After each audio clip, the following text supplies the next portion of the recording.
We'll sign this for Linda. She's doing pretty well, right? Linda's amazing. Good job.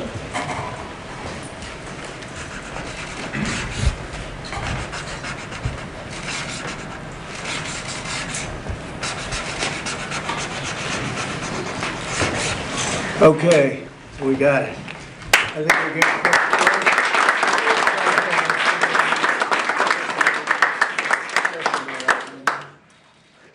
Okay. We'll pass them around after this. Okay, here you go. That's the one, sir. Thank you. Okay. That is not signed with an auto pen. There's no auto pen. We don't want auto pens in the White House. Okay? Any questions, please? About it? I think probably. What is sports meant to you? And did you have a sports hero growing up? Maybe Lawrence Taylor. I don't know. It could be Lawrence. Or I know him so well. Well, a lot of sports heroes. It meant a lot. I was always a person that loved playing sports. I was good at sports. When you were really focused on sports, you thought about nothing else. There was nothing else outside. It kept you. And to an extent, this is one of the reasons I like golf. You get away for a couple of hours. I play quickly and get through it. And for 2 hours, you're not thinking about all of the nonsense and all of the important things, frankly. But it cleans your mind. No, I think sports is so important. I think what this council is doing is going to be very important, and it gives you a little exercise. Sometimes a lot of exercise. It's a great thing. It's a great thing. Sports are you learn about people and you learn about how people compete. Now, it doesn't mean that if somebody's not a good athlete, a lot of people just are not good athletes, so they can't compete. But you learn about people playing sports and playing sports with and against some. So I've always loved it. It's been very important to me. These people are, inspirations. These are the top people in their individual sports. The council itself, I mean, they have some of the greatest champions, for the most part, the greatest champions in their sport. So they really understand sports, and understanding it's very important. Thank you for the question. Yeah, please. Yeah, Mr. Please, go ahead. Yeah, Mr. President, can you talk about your plans for the new ballroom that was announced today? Yeah. And the $200 million, that's going to be paid for by yourself as By well me, as yeah. private donations? It's a private thing. Yeah, I'll do it, and we'll probably have some donors or whatever, but it's about $200 million. So we've been planning it for a long time. They've wanted a ballroom at the White House for more than 150 years, but there's never been a president that was good at ballrooms. I'm really good. In fact, I looked at one that we just built in Turnberry in Scotland, and it's incredible. We're good at building. I'm good at building things, and we'll get it built quickly and on time, and it'll be beautiful, top of the line.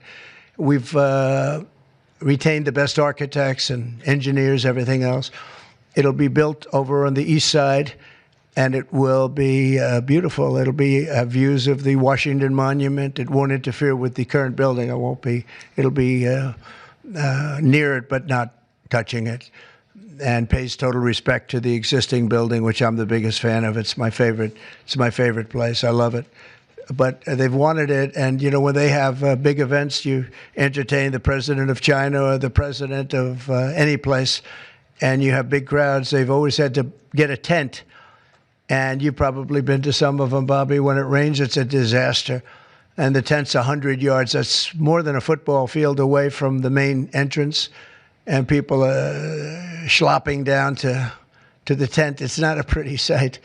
The women with their lovely evening gowns, all of their hair all done, and they're a mess by the time they get. And they've always wanted to have it. And I said, in the first term, I said, if I get another shot at this, I'm going to do a ballroom. I was pretty busy in the first because I was running the country, and I was also fighting for survival with all of the lunatics I had to beat. But it worked out, obviously, it worked out very well because here we are. But I always said I was going to do something about the ballroom because they should have one. So we'll be leaving it. It'll be a great legacy project, and I think it'll be special. You saw some renderings of the initial. I think it'll be really beautiful. No government dollars at all. No government dollars, no. I know this is an extremely busy week between us executive order, trade, Russia, Gaza, but also the family of Virginia Giuffre released a statement overnight in response to some of the comments that you made this week. You said that Jeffrey Epstein stole people from Mar-a-Lago. At the time, did you know why he was taking those young women, including Virginia? No, I didn't know. I mean, I would figure it was ABC fake news that would ask that question, one of the worst. But no, I don't know really why. But I said, if he's taking anybody from Mar-a-Lago, he's hiring or whatever he's doing. I didn't like it, and we threw him out. We said we don't want him, at the place. This is a story that's been known for many years, as you know. But it's. I didn't like it that he was doing that. Yeah, please. If Canada moves forward with Palestinian state, Say it again. If Canada moves forward with recognizing the Palestinian state, is that a deal breaker for you? Well, we're going to see. No, I didn't like what they said, but that's their opinion. I didn't like that.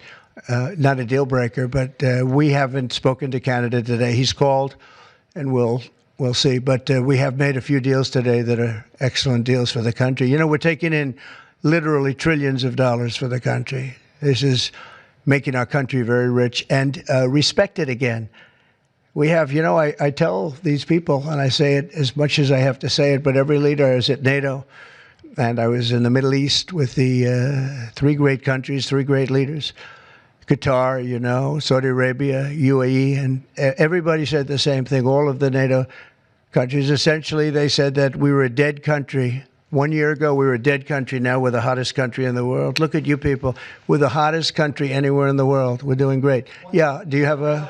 Canada currently. What's the holdup with the negotiations with Canada? Well, they have to pay a fair rate. That's all. It's very simple. They have been charging very, very high tariffs to our farmers, some over 200%. And they've been treating our farmers very badly. They've been treating our country very badly for years. And look, we like Canada. I love Canada. I have so many friends in Canada, but they've been very poorly led. They've been very, very poorly led, and all we want is fairness for our country. That's all. They want to be under the, as we call it, the Golden Dome. And I said, well, you're going to have to pay for that. They want a lot of things from our country, and for years we did it. We basically protect them with our military. They spend very little money on their military, as you know, not an acceptable amount of money. Yeah, please. Thanks a lot, Mr. President. Your tariffs policy goes into effect tomorrow. Yeah. As you know, a federal appellate court today heard oral arguments about whether or not you had the authority to unilaterally impose those tariffs. I'm not going to get you to weigh in on the legal arguments, but you're weighing your decision to do that, your authority to do that, based on a 1977 law. It's never been invoked before. Why didn't you invoke this law? Well, we've been winning all along. I just want to ask you, why didn't you invoke this law in your first term? You could have taken in billions upon billions of dollars in your first term, but you waited until your second term. Yeah, because in my first term, I was fighting lunatics like you who were trying to do things incorrectly and inappropriately to a president that was duly elected. And we did do certain tariffs in the first term. If you look at China, we took in hundreds of billions of dollars from China. But when COVID came, the last thing I was going to do is tell France and Italy and Spain and a couple of other countries that we're going to hit you with tariffs. We had to fight the COVID situation when that came. But if you look at my first term, we took in hundreds of billions of dollars worth of tariffs, but you people didn't cover it very well. Mr. President, Go ahead. Thank you so much. I'm representing the foreign poll today. I'm asking you two questions on foreign policy. The first one, do you plan to re-engage diplomatically with Iran, go with direct talks with them, or are you happy with the current situation, having no deal with Iran? Well, Iran has been acting very badly. They were decimated. Their nuclear capability, that potential, which could have happened within 3 or 4 weeks, was decimated. It's been obliterated. The Atomic Energy Commission said the place is just decimated. Now they can start again, but they'd start in different sites because they were hit. I tell you what, the job these pilots did with their B-2 bombers, those unbelievable machines, they traveled 36 hours without stop, and they hit every single target. Every bomb hit they went right down the chutes, and then, as you know, we shot 30 rockets from submarines that were hundreds of miles away, and they hit every target. So they can start again, but they haven't been saying the right thing. I will say Iran has not been saying the right thing. They have not been speaking nicely, and they should be. Yeah, please. Yes, President Jerome Powell not lowering interest rates again. Many people say that he's playing politics with the futures of millions. Well, he of is. Americans. We call him Too Late. He's Too Late. It's his new nickname. He's Too Late Powell. He's terrible, the Federal Reserve Chairman. Not only that, he's building a building. He's at $2.9 billion. It's actually 3.1 if you include other areas that are essentially the same thing. Way over budget, has no idea what he's doing. And I would say he's probably good at that compared to what he does with interest rates. But, you know, we have him there, and it was a mistake. I put him in, and then Biden extended him. And Biden only extended him because he knew I couldn't stand him. And that turned out to be not a good thing for Biden. Although he did lower interest rates just prior to the election. Didn't work out too well for them. But he did lower them pretty substantially just prior to the election. No, he's a political hack, not very good. He's not a smart guy, Brian. Mr. President, sports fans have been very supportive. If you go back to the original names of Cleveland Indians, the Washington Redskins. Oh, I love that. I love the sound of that. Well, I do the Washington Redskins. I think they should do it. I told the mayor and I told people that they should bring back the name. If they bring back the name, you'll have a lot of excitement. And, I mean, Cleveland Indians, how about that? That was an original franchise, 1903 or something, 1906, an original, the Cleveland Indians. And what do? They change the name from Indians. What's wrong with the word Indian? You know who is upset about it? The Indians are upset about it. They're upset about Redskins, too. So Redskins, I guess you'd say it was a little bit lesser of a case, but people want to see the Redskins, and the Indians want to see the Redskins back. No, I recommend it. I was asked that question the other day. The Washington Redskins, it's a fabled franchise. And now, I don't even know what the hell their last name is. What are they to Commanders or something? Is it Commanders? It's not a good name. About President Biden, sir. About President Biden, sir. May I ask you a question? Wait a minute. No, not you. You. Mr. President, Kamala Harris, as you know, is not running for governor of California. She's not going to do it. What do you see in her political future, sir? Well, she can't speak. She can't talk.